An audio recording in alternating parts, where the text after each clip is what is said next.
do a good trade. We can trade your raisins for some water.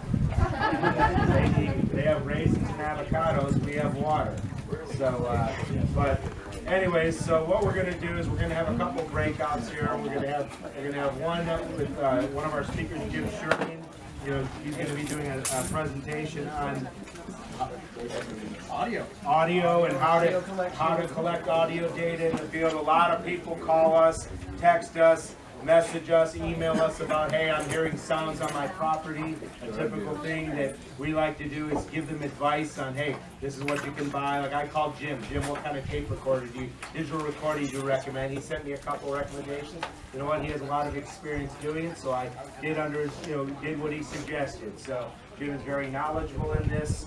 So is Patrick. So if you have any questions, you can field them to Patrick. And, things like that. So let's keep quiet and let's give Jim, I figure what do you got, 15, 20 minutes? 15 minutes, Yeah, about 15 minutes, and then we're going to have another presentation. Same place, same time, etc. So let's hear it for Jim Sherman.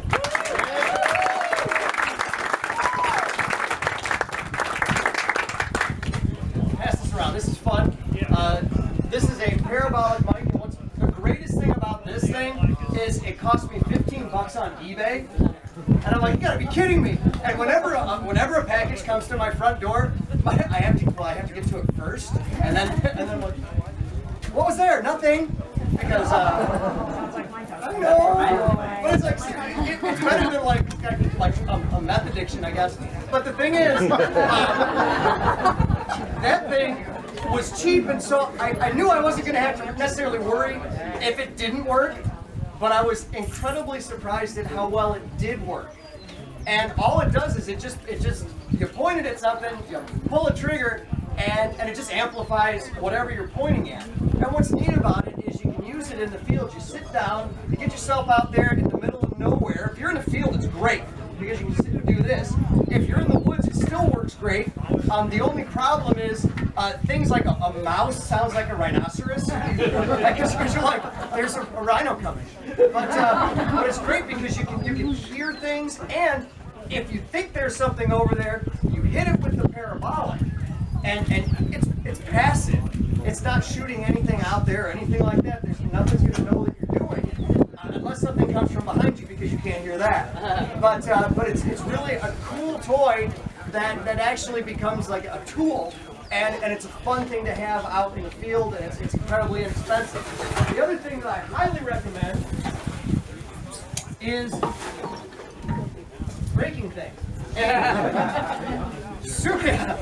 This is my favorite recorder. This is just a Sony. This is the IC model. You can get this at Staples for like, well, it depends, somewhere like $45. And it's really cheap, and it'll run for many, many hours. They'll go, I forget how long this one goes, like 9 or 11 hours, I forget. Batteries go for a long time, and plus the cool thing is they're just AAA batteries, which is super sweet. And what I do with it is I attach a decent set of, a decent microphone on it, and this, I put this, oh here's, turn it on, record, turn it on, yeah, turn it on first, turn it on, record, and then there's a neat little button on here called hold.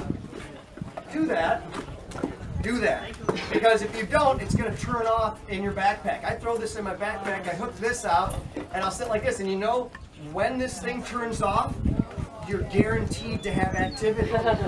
So if you want to have activity, oh, my batteries are strangely dead, and then something's going to happen. But yeah, and that kind of stuff has happened to me before. I also recommend the minute that you turn your car off, have your recorder going. Just have it going. In fact, before I even get to my location, I've got this thing on, and then I roll down my window, turn off the car, and sit there and feel like a ninja. I'm like, oh yeah, because I'm ready. Because there have been numerous occasions when I've gotten out of my car and you hear a cool knock, and you're like, yes. Also, what I suggest, I carry like 3 of these whenever I'm in the field. When I leave, I put one on the top of the car. I've got usually 1 or 2 with me. And the one on the top of the car sometimes catches interesting things. I recommend when you leave, pulling it off the top of your car, because I've not done that before. But one time, oh, that was awesome. One time, I drove off, And I'm like, 1, 2. Just keep passing it. I stopped. I didn't reverse. I stopped. I went up, and I had to go back, and it was a ways back. And I picked it back up, and later, no kidding, I listened to it, and you could hear me driving off like an idiot. But then I heard 2 knocks that are like, the idiot's gone! And you know what I did? I told myself, I planned that. That's how I do it. All right, but I seriously suggest doing that, and these things are so cheap that it doesn't matter if you lose one. And then what you do is you can plug it directly into your computer. Yeah. Just boop, put it right in, and I use a program that's free, which is my favorite word, and it's I'm a highly paid squatcher. No, I'm a highly paid teacher. All right.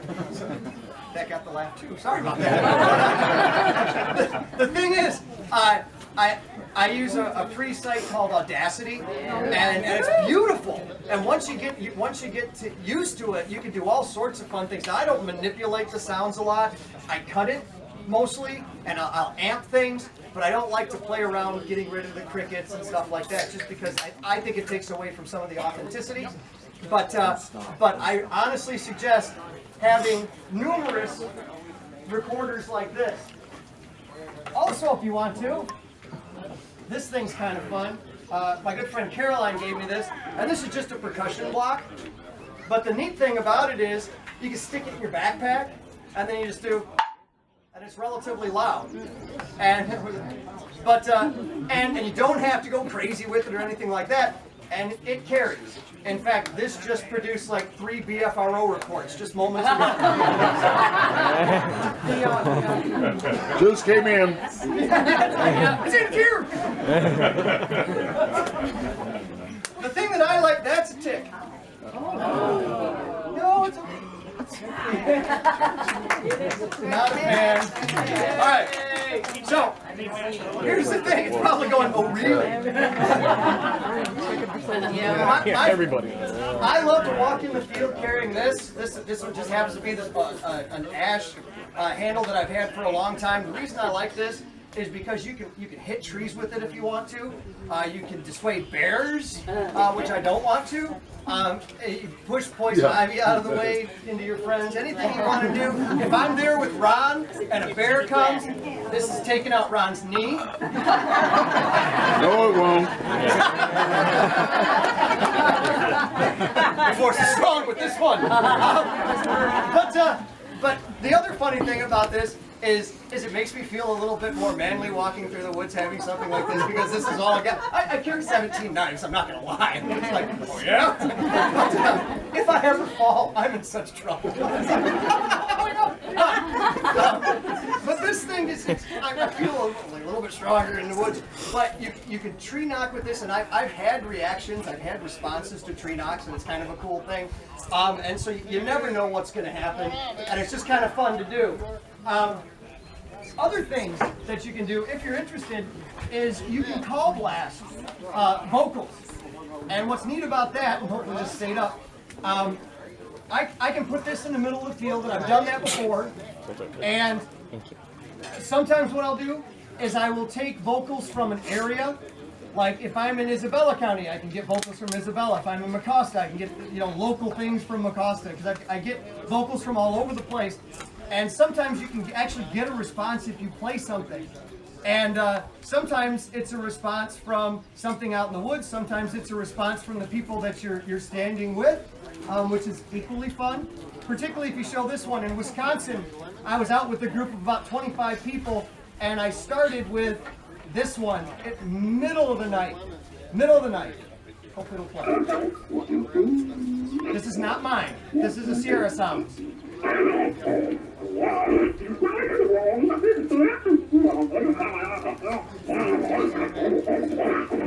That's not loud. That's interesting. And like I said, that was not mine. And then there's some other ones. Like this one, I don't play in the field anymore because I did once. I won't again. It goes goes like that for a while. And the reason I don't do that again is because, okay, I'll tell you the story. The reason that I don't do that anymore is because it was near Mayo in Michigan. We played that in base camp, and we went for a walk. And I went out with Caroline, and we took a whole bunch of bait with kids with us. And it is what it is. So we're walking like this, and one of the guys in the back gets on the radio, and he's just like, "Rock just came at us." I'm like, "Sure, a rock just came at you." And so whatever. And so we're walking, and then I start hearing something to my right, something kind of paralleling, and I'm like, "No problem. I'm sure it's one of the kids." I'm looking, I'm counting, and they're all here, and I knew I was hearing it, and I'm like, "Man, I don't know what this is." And finally, I told Caroline about it. I was getting a little bit freaked out. And then I picked up this really weird smell. All right? But this is a smell that no one else has ever described before. And it was cucumbers. I smelled cucumbers. And I'm like, okay, yes. This isn't in any books anywhere. Cucumbers? You know, it's like a vegan squatch or something. And so, we had some howls, all sorts of weird stuff was happening, but came back to, that is a huge spider right there, I'm just letting you know. Sticky. Yeah. The thing is, we came back to camp, and our latrine had been messed with. Like something had been digging through the latrine. And I'm like, that's really strange. And the last thing that had been dumped in the latrine was this huge vat of cucumber salad. So something had gone into the cucumber salad vat of yuckiness and then potentially followed us. And I'm just like, okay, I don't want to know what it was, but that was weird. So I don't want to play that vocal anymore because it attracts cucumber squash or something. Like when they get frightened. Interesting stuff. Some of the other things that you can do if you're so inclined When you want to do that again. is you get yourself a cheap plastic ammo box. Don't get the real metal ones. Save those for your ammo. But you can take a cheap one like this, and all you got to do is poke a little hole in the front of it there. And I stuck one of my mics out here, and on the inside, I have a recorder. All right, like that. And normally I have it all padded and stuff like that. You do this. And then you break your microphone. Then what you do is that was on film? Looks like another package from FedEx is going to show up. Sweetie, I've got to upgrade. It's absolutely important. All right. I did that because I wanted you to see the perfectly milled hole right there. But what's cool about it is that you can just set that out there and it can rain all over it and it doesn't matter. And you can walk out in the field like this carrying it, and you can put your lunch in it too, I guess. Or ammo. But this is a great way to protect everything that you have. Just so you know, I can't even see this computer, so something's happened to the screen. But I didn't want to do that. Let me show you a couple of other things that I have that you might find interesting that I have collected over the years, and things that I have shown or played during BFRO expeditions and things like that. I apologize that I couldn't get to the other stuff, but that's what happens when you leave your computer on too long. FedEx is going to visit apparently again. my poor wife. It'll take just a second. Because every once in a while, this is the one that I showed at the beginning, and the reason that I put this series of vocals together is because what it did is it showed a whole bunch of different kinds of sounds, all sorts of different things that you can eventually come across. And I'll see if I can get this to come up.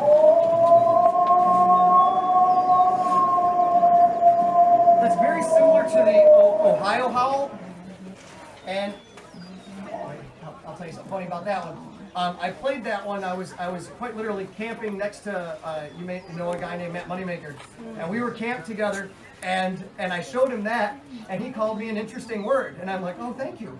And the reason he did that is he says that sounds better than mine.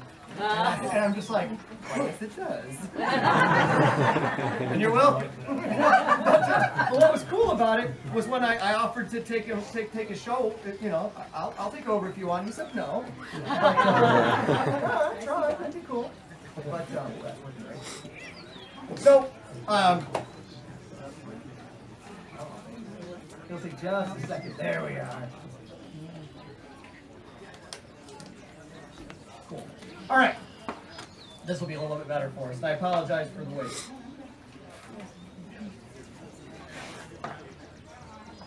There we are. All right. Every once in a while, you come up with some things that are kind of interesting, and this one's my favorite, right here. And part of this, you heard a little bit of this in the presentation yesterday, but for some reason, this one really excites me when I hear it. This is my favorite one. I hope you like it.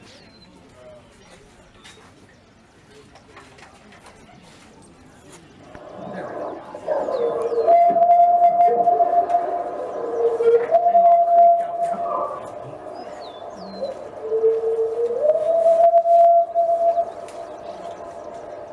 Now the reason I like that one so much is because it's a sound that it's just rare.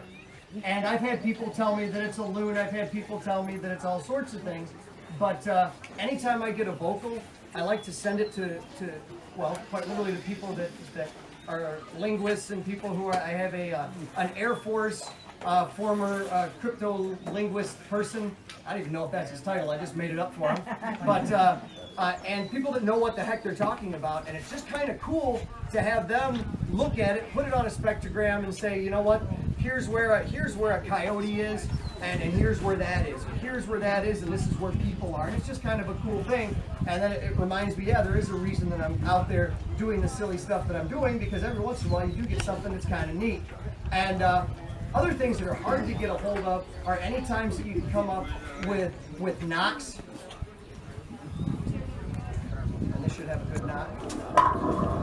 That was that right there.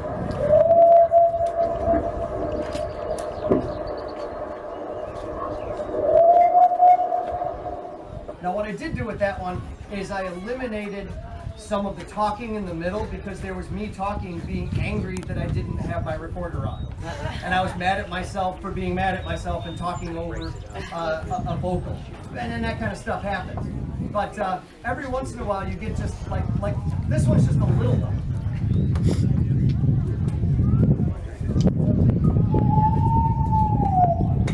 But when you hear something like that in the woods, you're like, was that a coyote? Was that, you know, you're not sure exactly what it is. And what you need to do is you need to make sure that, number one, it's not another person out there, or it's like another BFRO person out there. It's like, hey, I was in your area last night. It's like, oh, fantastic. But also, you want to make sure that you know the animals that live in your area, and to see if it's something that's supposed to be there. Like the first time I heard a pine marten, I'm like, what is that spawn of Satan? I'm just like, I don't know. They're not from where I'm from. But that's kind of an interesting thing to have happen. And then every once in a while you come up with something like this, which is just kind of neat.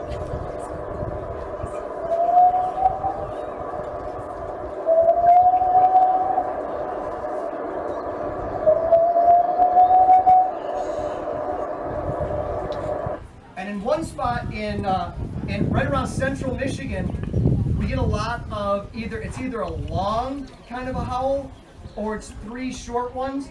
The knocking is either one single really loud one, or there'll be three. But then there's like light tapping, and in the same area, I picked up a couple rock clacks, which are kind of neat. But also things get thrown against barns and fences, which is really strange to hear. And then I have a recording, it doesn't sound like much, but I have a recording of something walking up to this big old blue barrel that was on the farm. And the ladies there used to put food on it every night. Every single night. And I told them, I said, you know, you may want to to stop doing that because whatever's out there is going to say, this is food, I'm going to expect it, and oh, there's a goat right there. You know, so I'm like, you know, you may want to be a little bit chill about that. And so, no kidding, the first, they were recording for me, the first night that they didn't put food, I get an interesting call. It's like, Jim, you may want to listen. I sent it to you. I'm like, okay, cool. And what you hear is something walk up. It's bipedal. It sounds like a person, to be completely honest, walking onto their property. And then there's a pause. And then something hits the barrel really hard. And it's the top of the barrel. The barrel stayed where it was, but hits it really hard and then walks away. And then I said, maybe we'll wean them off. Here, have some carrots. It's going to be awesome. But I'll tell you, some of those things, most of what you hear is not scary. It's really cool to hear when they're far away. And it's like, this is the most beautiful thing in the world. It's all God's creation. It's all right there. And then there's a little bit of a different feeling. And I felt vocals that hit, and I feel like they're striking you. And you're like, you don't want me here, do you? You know, and it's an interesting thing. But I just want to end by saying, go out. If you get a chance to go out and play in the woods, please do. You're gonna hear cool things no matter what. There's a darn good chance you're not gonna hear a Sasquatch. You know, there really is. But you may hear a whippoorwill, which is really awesome. You're gonna hear all sorts of cool stuff. Just get out there, sit out there, be quiet. Bring your friends out there. More importantly, bring your kids out there. Get your kids out in the woods. I know I'm speaking to the choir here because you guys already do it. But if you can get your kids out and they can be out and have fun and treat the woods and everything out there with respect, we're all going to win in the long run. And so please get out, have fun. Send me any vocals that you have. I love this stuff. Thanks, guys. Thanks for listening.